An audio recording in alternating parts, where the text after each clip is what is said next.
Santo. Amen. Sumayin niyo ang Panginoon. At sa iyo.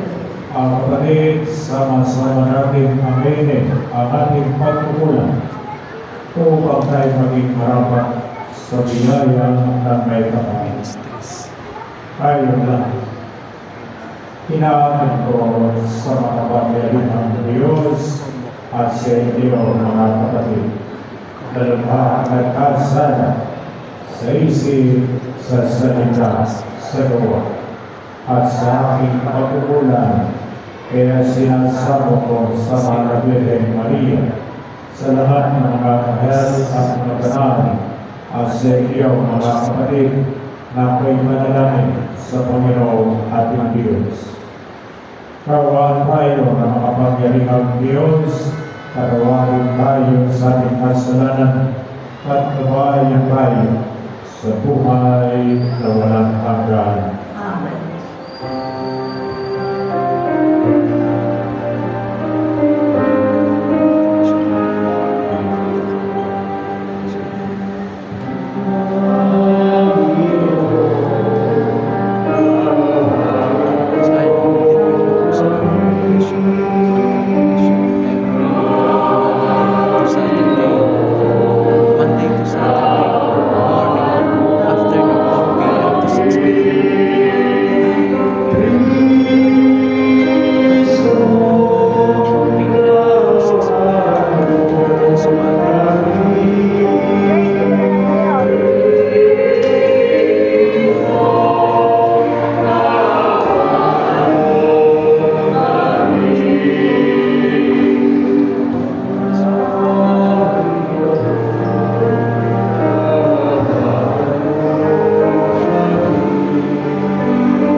Manalangin tayo. Ama namin makapangyarihan, itatuyot mo ang aming ginagawang banal alinsunod sa iyong kalooban, upang sa ngalan ng anak mong mahal, kami maging marapat magkaroon ng karagdagan sa aming paggawa ng kabutihan. Sa pamamagitan ng Jesucristo at sa Espiritu Santo, magpasawalang hanggan. Amen. Unang pagbasa. Nakapagpasa sa Revolution ng Diyos mula sa pagkakataon sa Revolution. Pinag-iwan nila ang araw nito sa pakikinig sa mga utos ng Diyos. Napagbago na nilang damdamin at higpit ng hiling ni Ezra. Ang walang pagkain at inumin ay bahagi na ng kalutan.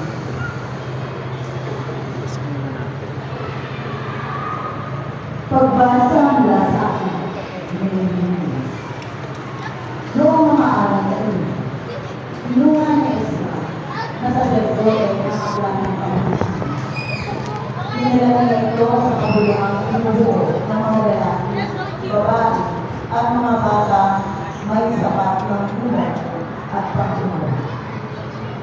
Mula sa umaga hanggang tanghali, binasa nila ang kautusan sa harapan ng mga tao na nagtipon sa liwasang bayan. Ang lahat naman ay nakinig na mabuti. Si Ezra ay nakatayo sa isang labladong hangin na sadyang pinayo sa pagkakataong yun. Siya ay nakikita ng lahat sapagkat Built by mataas ang Reverend Juan de kanyang Salazar, kinakailangan. the church was ready for Ang next lahat ay tumayo nang buksan niya ang aklat. 1632 church was raised Pumili damaged ang during the Panginoon Chinese ang uprising dakilang of Diyos, 1639 ang and the wika earthquakes of ng 1645 and ang lahat ay 1653. 3 nagtaas centuries ng now, this kanilang church mga is kamay known at as the sumagot. religious pilgrimage of Amen. Philippines. Amen. The famous Pagkatapos, historians nagpapirapan sila Pedro bilang pag-alam sa Pedro Panginoon. Velarde, Binasa ng mga likita na maliwanag ang batas na ito ng Diyos at pinaliwanag na mabuti ang mabuti. Nang malaman ng mga tao ang mga dapat na gawin ayon sa kautusan, nabagban ang kanilang kalooban. Ano ba sinabi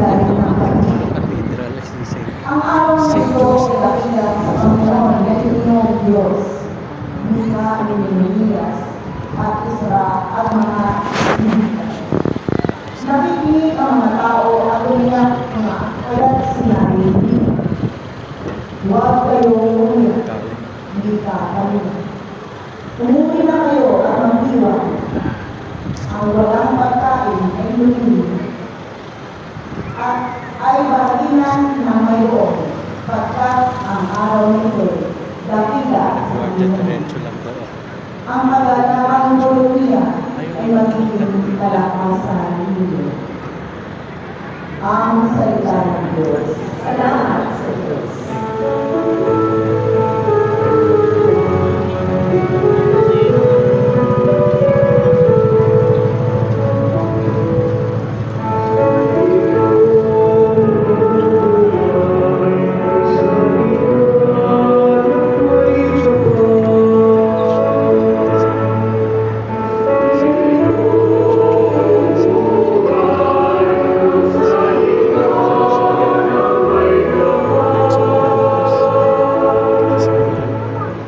Ang batas ng Panginoon ay batas ng walang hanggan. Iniutos na ang tulad sa tao ay mabubuhay. Yung kanyang mga batas ay mapagtitiwalaan. Nagbibigay ng talino sa lahat ng kaisipan.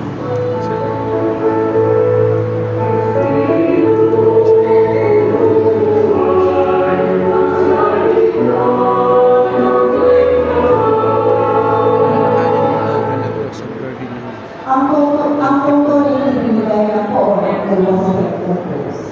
Binigay ang sinuman kapag ito ang sinuman.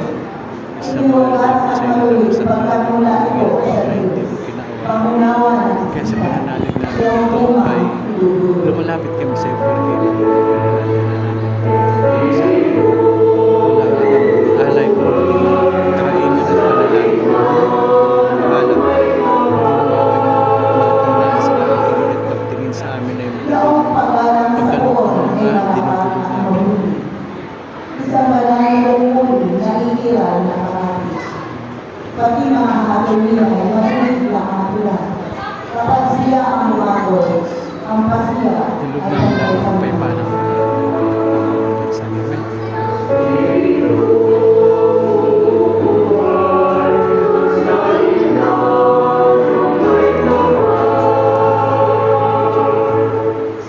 Naway itong salita ko at ang aking kaisipan.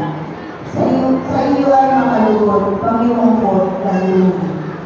Kung ikaw ay nabubihan, kung ang lulot ay kaligtasan mo.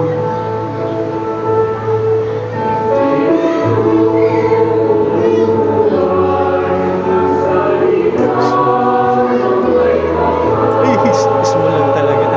Kala ko yung matangkad.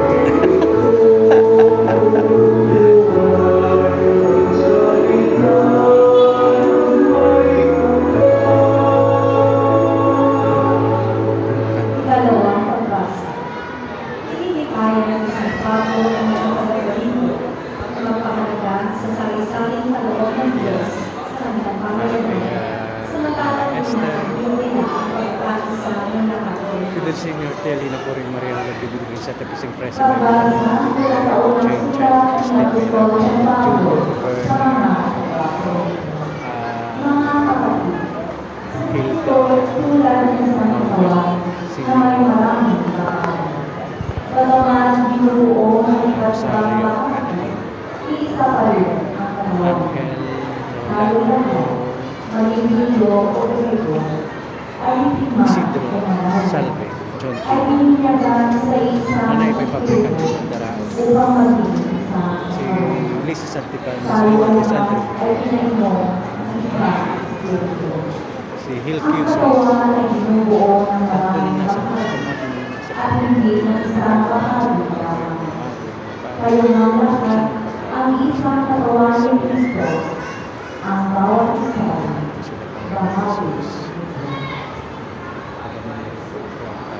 Ang salita ng Diyos. Salamat sa Diyos.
Sumainyo ang Panginoon.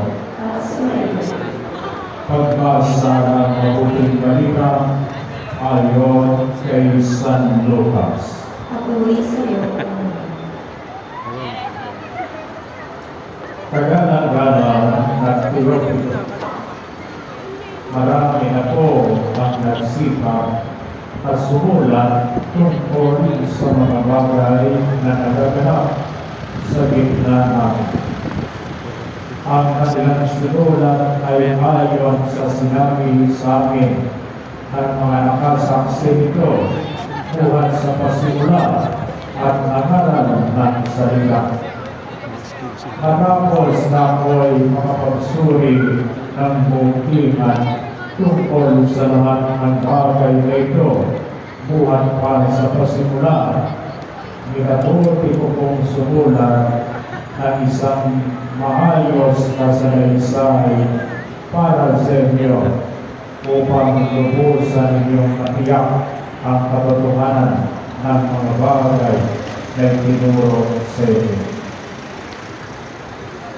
Noong panahon yun, bumalik si Jesus sa Galilea at sumasa kanya ang kapangyarihan ng Espiritu Santo. Umalat sa palibot na lumayo ang balita tungkol sa kanya. Nagturo siya sa kanilang mga sinagoga at dinakilan siya ng lahat. Umuwi si Jesus sa Nazaret na kanyang nilanghan. Gaya ng kanyang ginagawian, pumasok siya sa sinagoga ng araw ng pamamahinga. Tumindig siya upang pumasa at ibinigay sa kanya ang aklat ni Propeta Isaias. Binuksan niya ang aklat sa dakong pinasusulatan ng ganito. Sumasa akin ang Espiritu ng Panginoon, sapagkat hiniram niya ako upang ipangaral sa mga lukha ang mabuting balita. Sinugo niya ako upang ipahayag sa mga bihag na sila'y lalaya